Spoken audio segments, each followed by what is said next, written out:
안녕하세요, 딸기아빠입니다. 오늘 원래 캠핑을 왔는데 지인하고 캠핑을 하게 돼서 영상 찍기가 조금 쉽지 않을 것 같아 가지고 오늘은 그래서 장비 중에 화목난로에 대해서 이야기를 한번 해보려고 하는데요.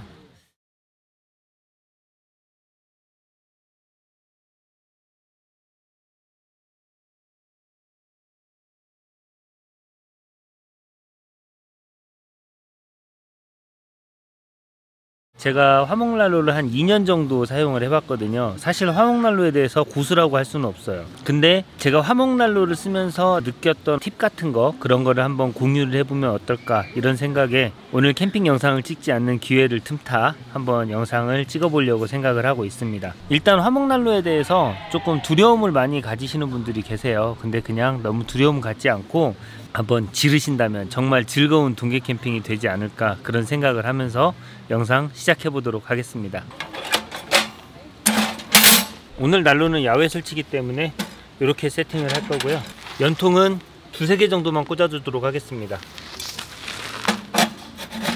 자, 화목난로를 설치했으니까 제일 처음에 하는 일이 뭐죠? 우리가 보통 예열을 할 때 토치를 이용을 해서 이 연통을 달궈주고 그 다음에 난로 본체를 좀 많이 이렇게 토치로 달궈주거든요. 예열을 하는 이유가 어떤 건가를 살펴보신다면 그런 예열은 부질없는 짓이라는 것을 느낄 수 있습니다. 왜냐면 일반적으로 토치를 이용을 해서 이렇게 난로를 예열을 하게 되면 토치에서 발생한 열이 실질적으로 난로에 전달되는 양은 정말 일부분이고 대부분의 열은 다 바깥으로 흩어져 날아가 버립니다. 그만큼 열 효율이 급격하게 떨어진다는 얘기라 밖에서 직접 예열을 하는 게 과연 효과적인가? 그러면 어떻게 토치질을 하면 좋으냐? 저 같은 경우에는 이렇게 3단 토치를 이용을 해서 꼭 이렇게 안 해줘도 상관은 없는데 저는 좀 이렇게 하면 편하더라고요. 이게 높이를 맞춰줄 수가 있으니까. 토치의 높이를 난로의 화구 높이와 같이 해주고, 제가 생각한 가장 최적의 예열 방법,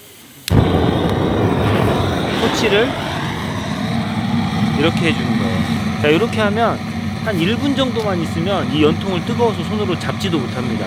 손실이 되지 않고 난로 전체를 데워주기 때문에 난로를 예열하시려면 그냥 이 방법이 갑이에요. 갑. 밖에서 토치질 하지 말고 토치의 열을 손실 없이 난로 안으로. 지금 토치로 예열을 시작한 지 한 1분에서 1분 30초 정도 지났거든요. 여기를 뜨거워서 잡을 수가 없습니다. 난로 예열이 끝났기 때문에 장작을 넣어야 되겠죠. 두 번째는 장작 선택에 관한 문제인데요.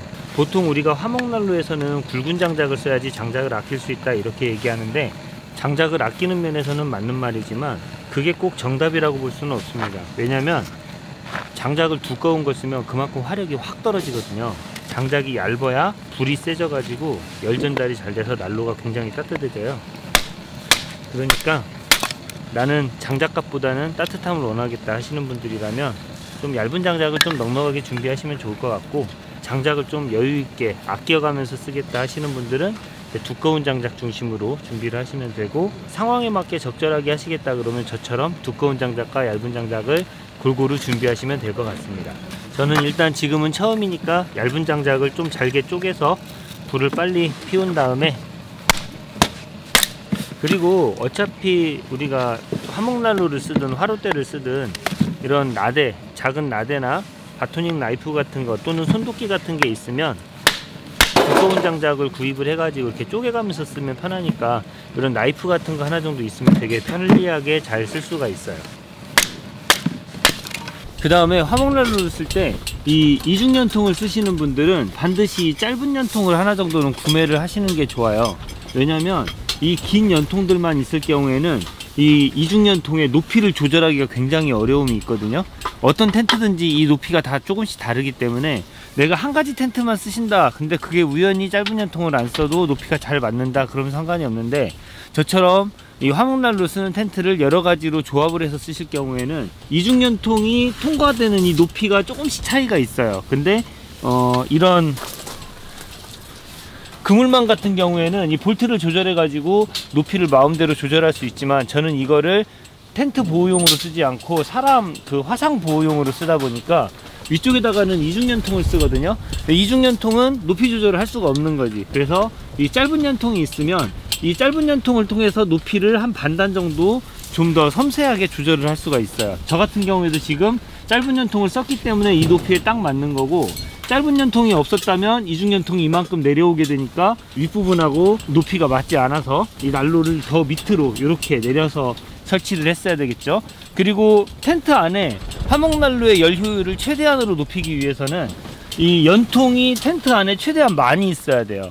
그러니까 연통을 짧게 해가지고 화목난로 이쪽 사이드에다가 놓으면 공간 활용은 좋을지 모르지만 이 연통의 열기가 텐트 안으로 전달이 되지 않아서 훨씬 텐트 안이 추워지거든요. 그러니까 항상 이 연통을 최대한 텐트 안으로 밀어 넣을 수 있도록 해야 되고, 그러기 위해서는 이런 짧은 연통이 길이 조절을 하는데 굉장히 많은 도움이 된다. 그 다음에 난로를 처음 구입했을 때 맨손으로 만지면 지문 자국이 난다 안 난다 뭐 그거 가지고 고민을 하셔가지고 막 장갑을 끼고 난로를 꺼내는 분들이 계시거든요. 저도 처음에 그랬고요.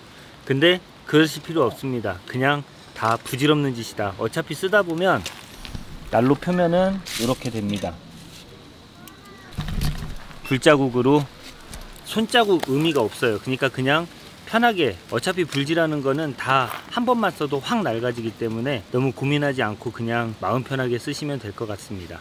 자, 그 다음은 이제 철수에 관한 이야기인데, 화목난로를 쓸 때 조금 사람들이 부담스러워하는 이유 중에 하나가 설치도 어렵지만 철수가 굉장히 번거롭지 않느냐 이렇게 이야기를 하시는데, 이런 사각 저렴한 스탠트레이를 하나 가지고 다니는 거예요. 이걸 가지고 다니면 화목난로에 재가 발생을 했을 때 재를 긁어낼 때 이런 스탠트레이가 있으면 재를 긁어내기가 편하니까 이런 거 뭐 다이소에서 저렴한 거 하나 준비하시면 자기 전에 재 다 긁어내고 잘 때도 좀 편리하게 쓸 수가 있고, 이 화목난로를 식힐 때도 이 스탠트레이에다가 재를 긁어내 놓으면 화목난로가 되게 빨리 식어요. 이 안에서 재가 완전히 다 탈 때까지 기다리면 철수하는 날 화목난로를 식히는데 시간이 굉장히 오래 걸리니까 요거를 이용해서 재를 다 긁어내고 화목난로를 좀 빠르게 식힐 수가 있겠죠.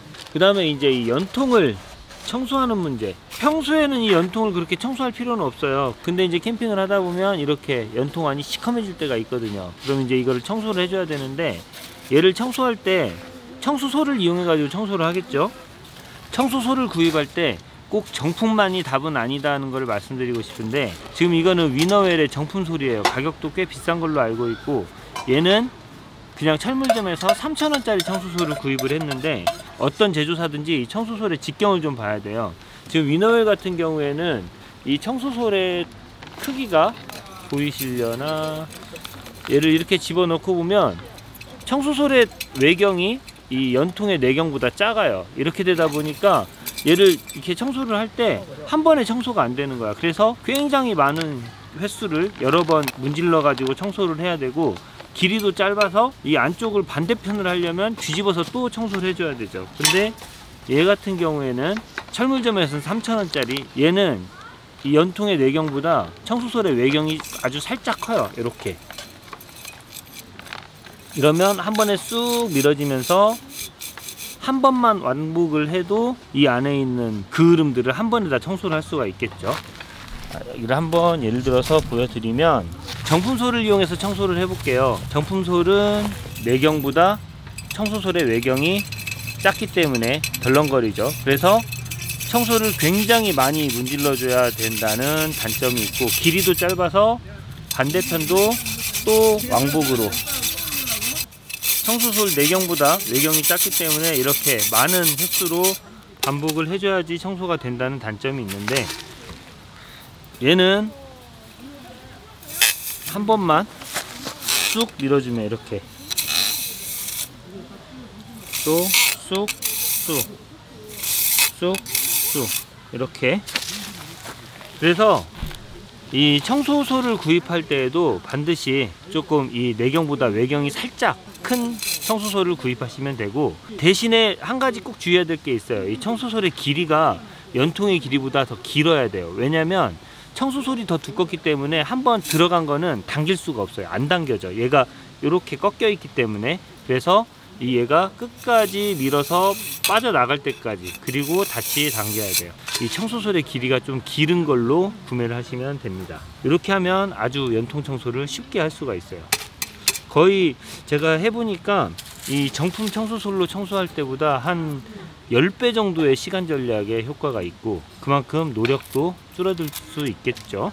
자, 마지막으로 화목난로를 고민하시는 분들에게 드리고 싶은 말씀은, 이 난로를 쓰시려면 방한 대책이 반드시 필요합니다. 왜냐하면 주무실 때에는 이거를 난로로 쓸 수가 없어요. 주무실 때는 반드시 끄고 주무셔야 되니까. 그래서 결국은 조금 그 스펙이 좋은 침낭이나 아니면은 전기장판에 힘을 좀 빌리셔야 되고, 잘 때도 난로가 필요하시다 하시는 분들이라면 등유난로하고 같이 병행을 하셔야 돼서 좀 수납의 압박을 견딜 수 있어야 될 것 같다는 생각이 좀 있습니다.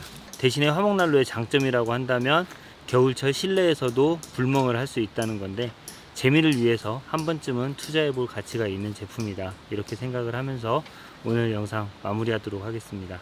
감사합니다.